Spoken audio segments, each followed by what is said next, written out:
कई बड़े नामों का ऐलान हुआ है इस लिस्ट में। भारतीय जनता पार्टी के तेजस्वी सूर्या बेंगलुरु साउथ से एक बार फिर चुनाव लड़ रहे होंगे। और क्या कुछ अहम जानकारी आपको मिल पा रही है इस लिस्ट के जरिए?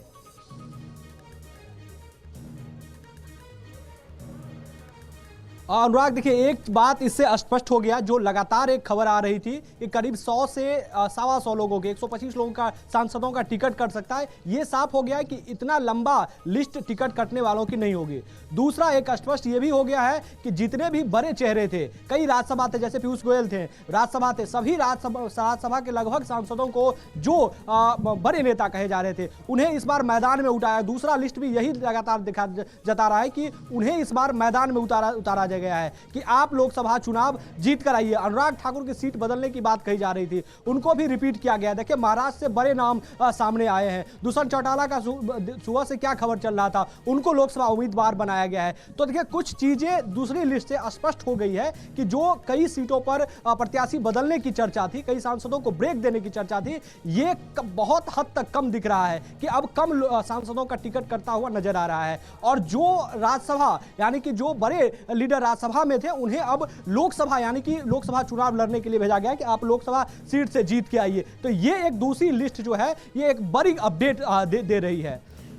बिल्कुल, तो अहम जानकारी। और विकास, इसी के साथ 267 उम्मीदवारों की लिस्ट भारतीय जनता पार्टी की तरफ से जारी की जा चुकी है अब तक। 267 जी, 267 उम्मीदवारों के नाम का ऐलान पार्टी ने कर दिया। और बची हुई सीटों के ऐलान के बारे में भी ये जानकारी आ रही है कि एक दूसरी लिस्ट भी 1-2 दिन में पार्टी की तरफ से जारी कर दी जाएगी। हालांकि जानकारी यह है कि जितनी सीटों पर बीजेपी को चुनाव लड़ना है, वो सारी सीटें चिन्हित है। पार्टी के कोर ग्रुप में उस पर चर्चाएं हो चुकी है। 2 बार जब बीजेपी के केंद्रीय चुनाव समिति की बैठक हुई तो दोनों बैठकों में सभी सीटों पर चर्चा हो चुकी है। सिर्फ इसलिए रोक करके रखा गया था कि जहां जहां गठबंधन दलों के साथ मैदान में उतरना है तो उनके साथ बात बन जाए। जैसे उड़ीसा की आप बात करें तो उड़ीसा में बीजेपी को उम्मीद है कि वहां बीजेपी पटनायक के साथ उनकी बात बन जाएगी। तमिलनाडु में उनका एआईएडीएमके के साथ अभी भी बातचीत चल रही है। तो अब उम्मीद की जा रही है कि अगली सूची भी आएगी और उसमें भी लगभग 100 नाम हो सकते हैं। ठीक है। अमित, जो हमारे सहयोगी भारतीय जनता पार्टी के मुख्यालय में मौजूद है, अमित, हमारे सहयोगी पंकज मिश्रा ने मुंबई से जो जानकारी साझा की है महाराष्ट्र के चेहरों के मद्देनजर, वो बता रहे हैं कि गोपाल शेट्टी जो मुंबई नॉर्थ से 2 बार के सांसद रहे, उनका टिकट इस बार काट दिया गया है। गोपाल शेट्टी की जगह पीयूष गोयल को टिकट दिया गया है। पहली बार संभवतः लोकसभा का चुनाव पीयूष गोयल लड़ेंगे यहां पर। साथ ही साथ मुंबई उत्तर पूर्व से मनोज कोटक का टिकट काटा गया है। विधायक हैं एमएलए मिहिर कोटजा, उनको टिकट दिया गया है। हमारे सहयोगी पंकज बता रहे हैं कि बीट से अब तक प्रीतम मुंडे सांसद थी, अब पंकजा मुंडे को टिकट दिया गया है। साथ ही साथ जो मौजूदा कैबिनेट मंत्री हैं सुधीर मुनगंटीवार, उनको चंद्रपुर से लोकसभा का टिकट दिया गया है। तो महाराष्ट्र में टिकट काटे गए हैं, महाराष्ट्र में थोड़ा बहुत फेरबदल हुआ है इस लिस्ट में। अमित,